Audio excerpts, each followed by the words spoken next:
ശ്രീമന്നാരായണീയം ദശകം 9 ബ്രഹ്മാവിൻ്റെ തപസ്സും ഭുവന നിർമ്മിതിയും.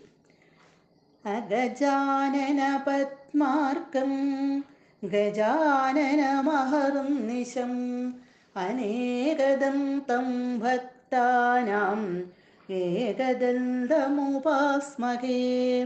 സരസ്വതീ നമസ്തുഭ്യം വരദേ ജ്ഞാനരൂപിണി വിദ്യാരംഭം കരിഷ്യാമി സിദ്ധിർഭവതു മേ സദാ.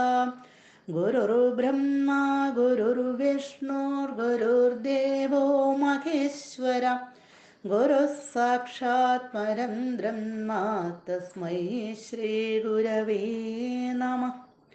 ശ്ലോകം 8. ഓം നമോ ഭഗവതേ വാസുദേവായ.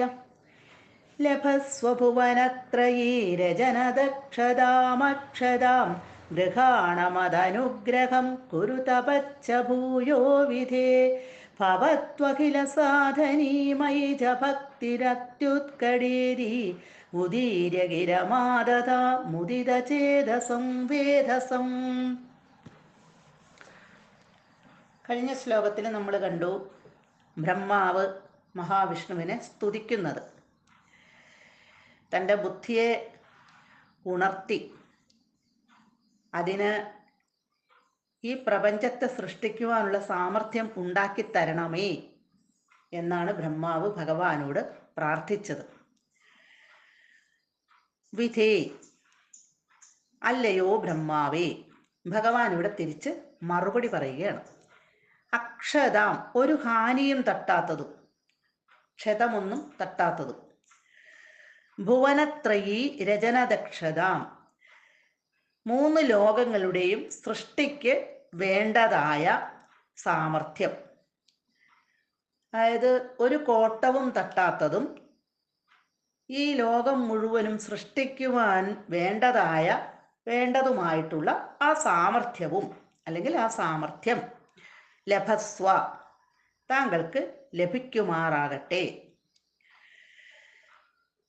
മതനുഗ്രഹം ഗൃഹാണ, അതിന് ഈ ലോകത്തെ സൃഷ്ടിക്കുവാനുള്ള ആ ഒരു സാമർഥ്യം കിട്ടുന്നതിന് വേണ്ടി മതനുഗ്രഹം ഗൃഹാണ, എൻ്റെ അനുഗ്രഹത്തെ കൈക്കൊണ്ടാലും.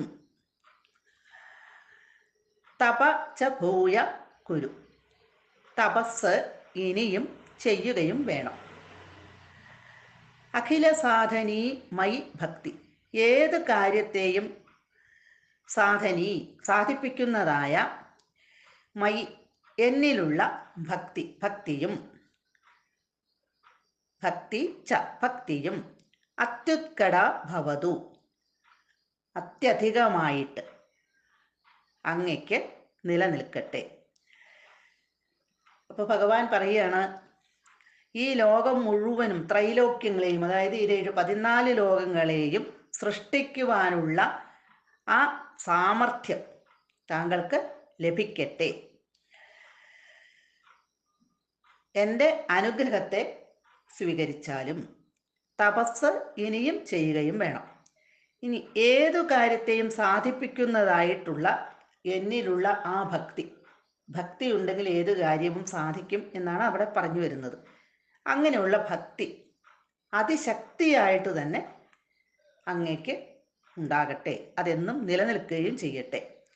ഇതി ഗിരം ഉദീര്യ, ഇതെല്ലാം പറഞ്ഞ്, ഇങ്ങനെയുള്ള വാക്കുകളെല്ലാം പറഞ്ഞ് ഭഗവാൻ വേദസം ബ്രഹ്മാവിനെ മുദിതചേതസം ആദത, സന്തുഷ്ടമാനസനാക്കി തീർത്തു, സന്തോഷവാനാക്കി തീർത്തു. ഇവിടെ ഭഗവാന്റെ അനുഗ്രഹം മാത്രം മതി എല്ലാ കാര്യങ്ങളും ഭംഗിയായിട്ട് നിർവഹിക്കാൻ. അതിൻ്റെ കൂട്ടത്തിൽ പറയുന്നുണ്ട്, എന്നാൽ ഈശ്വരാനുഗ്രഹം എത്രയുണ്ടായാലും കർമ്മം ചെയ്താലേ ഏത് കാര്യവും നടക്കൂ. ബ്രഹ്മാവിനോട് ഭഗവാൻ പറഞ്ഞു കൊടുക്കുകയാണ്. അതുകൊണ്ട് വീണ്ടും തപസ് ചെയ്യും. ഇതിനെല്ലാം എന്താണ് അത്യന്താപേക്ഷിതമായിട്ടുള്ളത്, ഒഴിവാക്കാൻ പറ്റാത്തത്? ദൃഢമായിട്ടുള്ള ഉറച്ച ഭക്തി തന്നെയാണ്. ഇതാണ് ഭഗവാൻ ബ്രഹ്മാവിനോട് പറഞ്ഞു കൊടുക്കുന്നത്. 3 ലോകങ്ങളെയും സൃഷ്ടിക്കുവാനുള്ള അക്ഷയമായ സാമർഥ്യം, ഒരു നാശവുമില്ലാത്ത സാമർഥ്യം നിനക്ക് കിട്ടും. ഞാൻ നിന്നെ അനുഗ്രഹിക്കുന്നു. ഇനിയും തപസ് ചെയ്യുക. സർവകാര്യങ്ങളും സാധിക്കുന്നതിനായിട്ട്, സർവകാര്യസിദ്ധി നൽകുന്ന എന്നിലുള്ള ഭക്തി, ഏത് കാര്യവും സാധിക്കുന്നതിന് ഭഗവത് ഭക്തി അത്യന്താപേക്ഷിതമാണ് എന്നും പറയുകയാണ്. അങ്ങനെയുള്ള ആ ഭക്തി ഏറ്റവും ഉയർന്നതായിട്ടിരിക്കട്ടെ നിനക്ക് എന്നിങ്ങനെ പറഞ്ഞ് മഹാവിഷ്ണു ബ്രഹ്മാവിനെ സന്തോഷവാനാക്കി തീർത്തു. സർവത്ര ഗോവിന്ദ നാമ സങ്കീർത്തനം. ഗോവിന്ദ ഗോവിന്ദ.